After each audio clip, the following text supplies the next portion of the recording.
నేను అడుగుతా ఉన్నాను. ఇది కాంగ్రెస్ పార్టీ ఎంపీల అభ్యర్థుల లిస్టు. సికింద్రాబాద్ నుంచి దానం నాగేందర్ గారు క్యాండిడేట్ అని ఇవాళ వాళ్ళు అనౌన్స్ చేయడం జరిగింది. వెంటనే ఖచ్చితంగా ఇవాళ దానం నాగేందర్ గారిని సస్పెండ్ చేయాలి, ఎమ్మెల్యే పదవిని రద్దు చేయాలని నేను మా బీఆర్ఎస్ పార్టీ పక్షాన డిమాండ్ చేస్తా ఉన్నామని చెప్పి సందర్భంగా తెలియజేస్తా ఉన్నాను. స్పీకర్ గారిని కూడా కోరుతా ఉన్నాను, దయచేసి మీరు కాపాడాల్సిన బాధ్యత మీ మీద ఉంది కాబట్టి ఎట్టు పరిస్థితిరా ఈ రాజ్యాంగాన్ని కాపాడాల్సిన బాధ్యత మీ మీద ఉంది. ఖచ్చితంగా ఎట్టు పరిస్థితిలో తనని వెంటనే వేటేయాలని చెప్పి మిమ్మల్ని మేము కోరుతా ఉన్నాం. మొన్న చెప్పిన తర్వాత మీరు ఖచ్చితంగా గెట్ బ్యాక్ అవుతామని చెప్పిర్రు, మీరు యాక్షన్ తీసుకుంటామని చెప్పిండ్రు. దయచేసి ఇవాళ కాంగ్రెస్ పార్టీ లిస్టు అనౌన్స్ అయింది, దీనికంటే పెద్ద ఎవిడెన్స్ మీకు ఏది అవసరం లేదు కాబట్టి వెంటనే యాక్షన్ తీసుకోవాలని నేను కోరుతా ఉన్నాను. అదేవిధంగా దీంతో పాటు మన జిల్లాకి సంబంధించిన మంత్రి గారు పొన్నం ప్రభాకర్ గారు ఎంత పిచ్చి పిచ్చిగా వ్యవహరిస్తున్నారో మొత్తం కరీంనగర్ ప్రజలు, యావత్ తెలంగాణ ప్రజలందరూ కూడా గమనిస్తూ ఉన్నారు. మొన్న నేను సోషల్ మీడియాలో ఒక ఆడియో లీక్ అయింది, ఆ ఆడియో లీక్ది నేను చూడడం జరిగింది.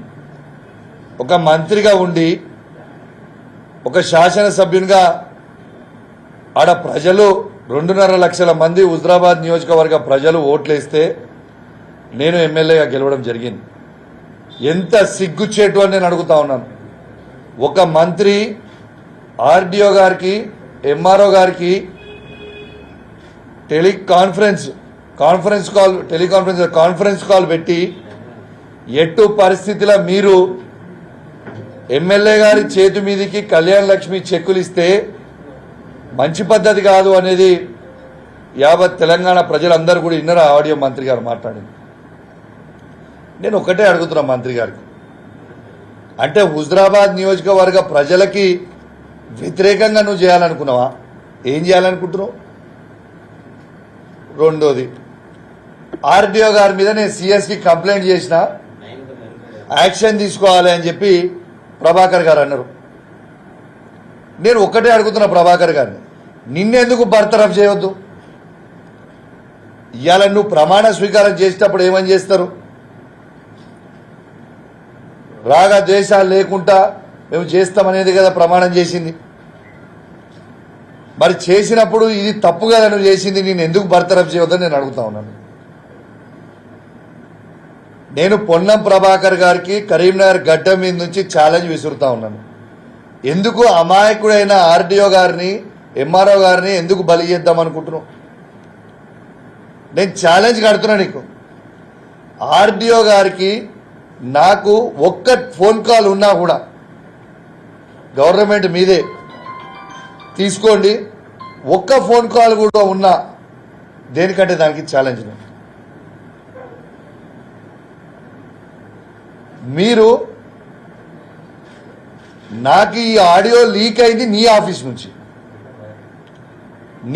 నుంచి ఆడియో లీక్ చేసారు. నీ ఆఫీస్లో ఏం జరుగుతుందో నీకు తెలియకపోతే అమాయకులైన ఆర్డీఓ గారిని, ఎంఆర్ఓ గారిని బలి చేసుడేంది? ఇలా ఖచ్చితంగా నేను కూడా డిమాండ్ చేస్తా ఉన్నాను, ఎటు పరిస్థితుల్లో పొన్నం ప్రభాకర్ గారిని ఖచ్చితంగా బర్తరఫ్ చేయాలని నేను కూడా డిమాండ్ చేస్తా ఉన్నాను. ఎందుకంటే ఇది ఆయన మాట్లాడేది, ఆయన ప్రమాణ స్వీకారం చేసిన దానికి దీనికి సంబంధం లేకుంటున్నది కాబట్టి ఖచ్చితంగా పొన్నం ప్రభాకర్ గారిని ఇలా బర్తరఫ్ చేయాలని కోరుతా ఉన్నాడు.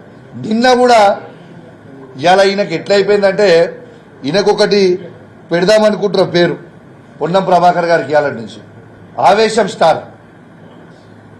ఈ ఆవేశం స్టార్కి నిన్న కూడా మీకు ఒక ఆడియో వినిపిస్తా, ఇప్పుడు యావత్ తెలంగాణ ప్రజలు వినాలే, ఇలా వినిపిస్తా. నిన్న ఒక తిరుపతి గౌడని హుస్నాబాద్లో అమనగుర్తి నుంచి ప్రజలు ఫోన్ చేస్తే ఒక్కసారి ఇది మీరు వినాలి ఆడియో. ఆయన మాట్లాడే మాటలు, ఆయన బూత్ పురాణాలు ఒక్కసారి మీరు వినాలని మీ ద్వారా యావత్ తెలంగాణ ప్రజలందరూ కూడా వినాలని కోరుతా ఉన్నాను. ఇది చూడండి ఒకసారి వింటూ.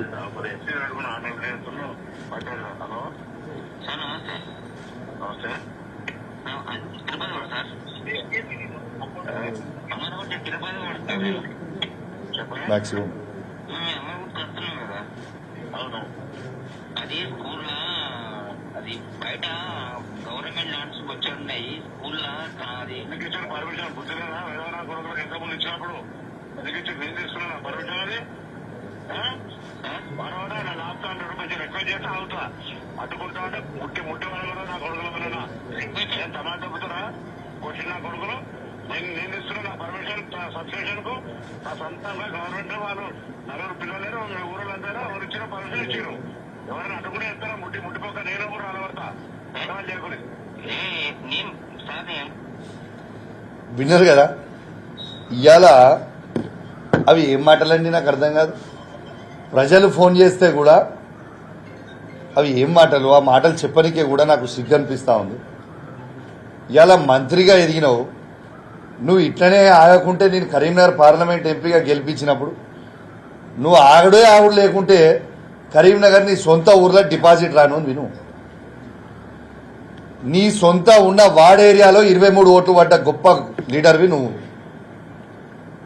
ఇట్లాంటి పనులు చేస్తే కరీంనగర్ ప్రజలు నిన్ను తరిమి తన్నేసిరి నుంచి ఏడుగా పోయి పాపం హుస్నాబాద్ తెలియకుండా ప్రజలు నీకు ఓటేసి గెలిపిస్తే గిదా నువ్వు చేసే పని ఇంత ఆసానం ఎందుకు నీకు? ఇవాళ ఆవేశం స్టార్ అయిన మంత్రి గారు కుక్కకు ఒక బొక్క దొరికినట్టున్నది నా కథ. ఇలా వీళ్ళ 6వ గ్యారంటీతో పాటు 7వ గ్యారంటీ ఏంటంటే ఈ మంత్రితోని భూతు పురాణాలు లేకుంటే మన సిరిసిల్ల సభలో వినట్టు డిషుం బుద్ధుడు. అసలు ఈయన ఏం మంత్రి, అసలు ఈయన ఏం కథ?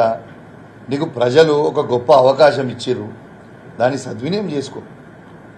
అంతేగాని అది సద్వినియోగం చేసుకోకుండా ఇష్టం వచ్చినట్టు నువ్వు మాట్లాడడం మాత్రం ఇది మంచి పద్ధతి కాదు. ఇకనన్నా మారు, ప్రజలకు ఏమన్నా చెయ్యి. కానీ ఇదేదో ల్యాండ్ మీకు అసలు ఉన్నో స్టోరీ కూడా చెప్పాలి ఏంటంటే ఆ ల్యాండ్ కూడా డొనేట్ చేసింది మా మామ 2 ఎకరాలు గవర్నమెంట్ స్కూల్కి. కానీ సరే అది ఏం చేసినా దాన్ని నువ్వు మంచి పనులు చేయకని మాకు అభ్యంతరం లేదు. కానీ ఈ భూత పురాణాలు ఏంది, మాట్లాడే భాష ఏంది, కథ ఏంది, కార్ఖానేంది? నేను దయచేసి అధికారులను కూడా నేను కోరుతా ఉన్నాను, మీరు ప్రోటోకాల్ ఉల్లంఘన చేయకండి. ఇవాళ మీరు ప్రోటోకాల్ ఉల్లంఘన చేసి మీరు ఇబ్బంది పడుడు తప్పితే దీనికంటే ఎక్కువ ఇంకా ఏమీ లేదు. మీరు as per protocol as per procedure మీరు చేయండి. ఈయన మాటలు వింటే, ఇక్కడ ఉన్న మంత్రి గారి మాటలు వింటే కుక్కతోక పట్టుకొని గోదావరి ఎగినట్టుంటుంది ఈ కథ ఈయనతో ఉంటే. కాబట్టి దయచేసి నేను ఒక్కటే కోరుతున్నా, అధికారులు కూడా మీరు కూడా యాజ్ పర్ ప్రోటోకాల్ ఎట్లుంటే అట్లా చేయండి. మీకు ఉదాహరణ చెప్తున్నా, మొన్న నా నియోజకవర్గంలో కళ్యాణ లక్ష్మి చెక్కులు పంచమన్నారు, వీళ్ళు పంచిరు, అయిపోయింది. వీళ్ళు వంచిన తర్వాత మొన్న జమ్మికుంట ఎంఆర్ఓ గారికి ఇబ్బంది వచ్చింది. మరి ఇదే మంత్రి గారు ఎందుకు కాపాడలేకపోయినా? ఇదే మంత్రి గారు చెప్పేటి చెప్తురు చేసిపోతున్నారు, మరి ఎందుకో కాపాడుకోలేకపోతురు? అంటే కేవలం మిమ్మల్ని వాడుకుంటాడు, ఇచ్చిపెడతాడు. దయచేసి మీరు ఇది మర్చిపోకండి. మీరు మీ పని మీరు సక్రమంగా చేయండి, ఖచ్చితంగా మీకు కూడా మేము సహకరిస్తాం. నిన్న కూడా ఉదాహరణ చెప్తా ఉన్నా, కమలాపూర్లో ఇది ఎలక్షన్ కోడ్, మీరు చెక్కులు పంచిండు, సంతోషం, మాకేం అభ్యంతరం లేదు.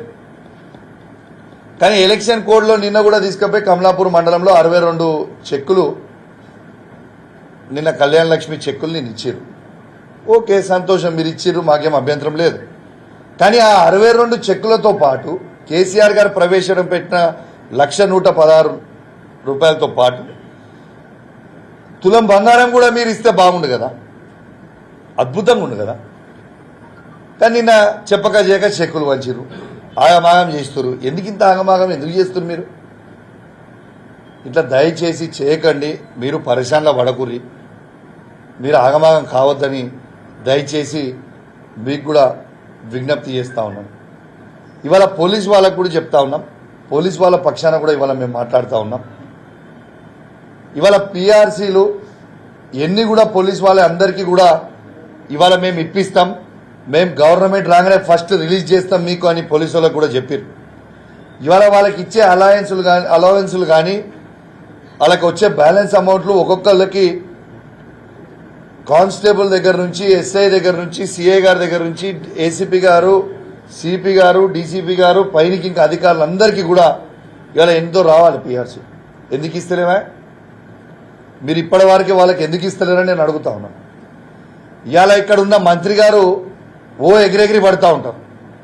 మీరు ఎగిరెగిరి పడే కంటే ముందు ఆ ములుగుల సీతక్క ఇప్పించుకుందట ఆ జిల్లాకి. మరి కరీంనగర్ జిల్లాలో ఉన్న పోలీసు వాళ్ళు ఏం తప్పు చేసిరు పోయి? వాళ్ళకి నువ్వు ఎందుకు ఇప్పించుకుంటలేవు? ఇప్పించుకునే చేతన అయితలేదా? మంచి పనులు చేసే చేతన అయితలేదా?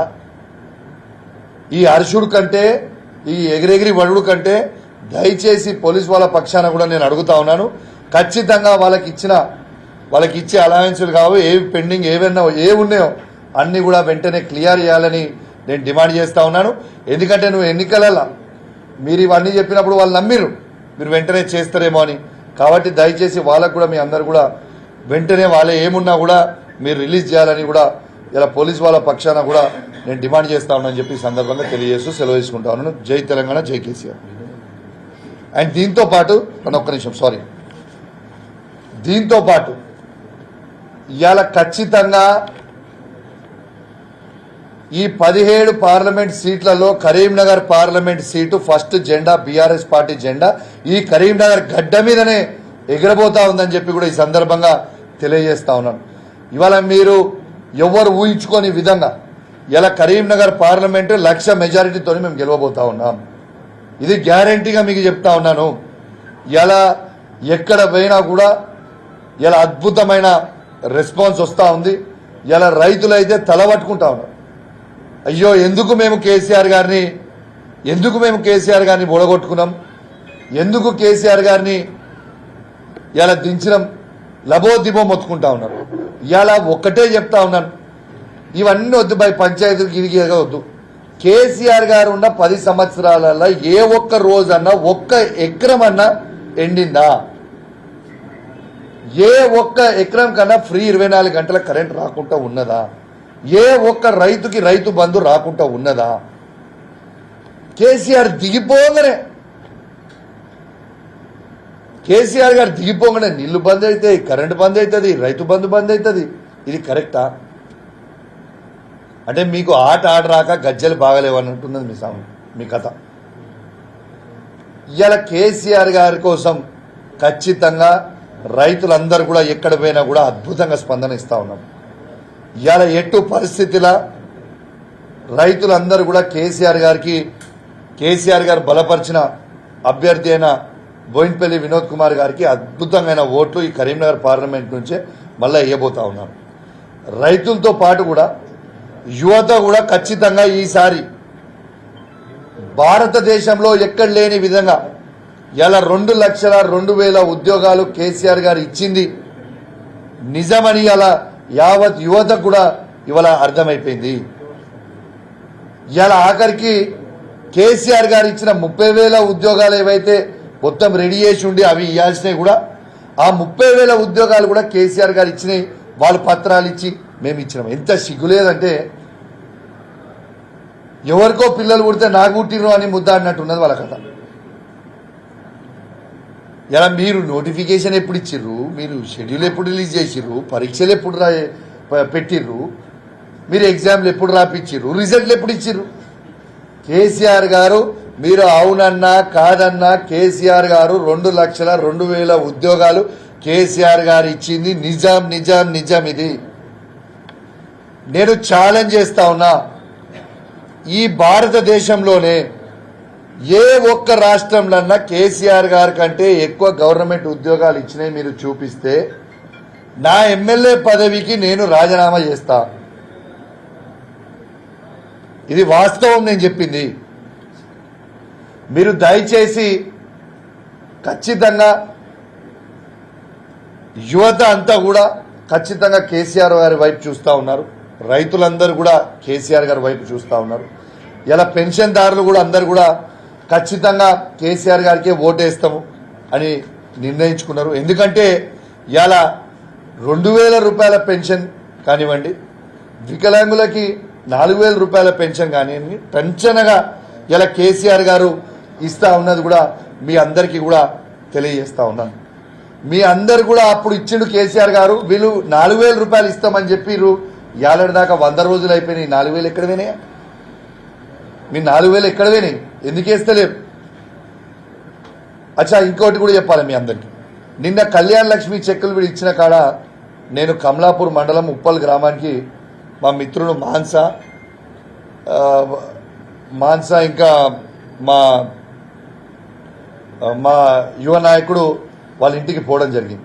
అడిగి పోయి ఆ చెక్ ఇచ్చిన తర్వాత వాళ్ళు నాకు చెప్తా ఉన్నారు, అన్న కనీసము కేసీఆర్ గారు ఉన్నప్పుడు కేసీఆర్ గారు కిట్ ఇచ్చేది, ఆడబిడ్డ పుట్టింది కాబట్టి 13,000 రూపాయలు ఇచ్చేది, తల్లి బిడ్డలని అంబులెన్స్లో ఇంటికాడ దింపిపోయేది సార్ కేసీఆర్ గారు. వీళ్ళు కేసీఆర్ కిట్ ఇయ్యలేదు, మాకు ఆ 13,000 రూపాయలు ఇవ్వాలి, కనీసం ఇంటికాడ కూడా దింపే పరిస్థితి లేని పరిస్థితి ఉండే అని చెప్తే నిజంగా నా గుండె బరువెక్కిపోయింది. ఇంత బాధ అనిపించింది. అయ్యో, తెలంగాణని కేసీఆర్ గారు 14 సంవత్సరాలు కొట్లాడి తెచ్చిన తెలంగాణని, ఇంత అద్భుతంగా నిర్మాణించిన తెలంగాణని వీళ్ళు ఖరాబ్ చేస్తారు కదా అని ఒక బాధ అనిపిస్తూ ఉంది. ఒక యువకునిగా నా రక్తం ఉడుకుతూ ఉంది. కానీ ఖచ్చితంగా చెప్తా ఉన్నాను, ఎవ్వరు కూడా అధైర్యపడకండి. ఖచ్చితంగా కేసీఆర్ గారు మళ్ళా మనందరి కోసము, మీకోసము కేసీఆర్ గారి నాయకత్వంలో మేమందరం కూడా ముందలుంటాం. ఖచ్చితంగా కరీంనగర్ పార్లమెంట్లో వినోద్ కుమార్ గారిని ఖచ్చితంగా భారీ మెజార్టీతో కూడా గెలిపేబోతా ఉన్నారని చెప్పి సందర్భంగా తెలియజేస్తూ సెలవు తీసుకుంటా ఉన్నాను. జై తెలంగాణ, జై కేసీఆర్.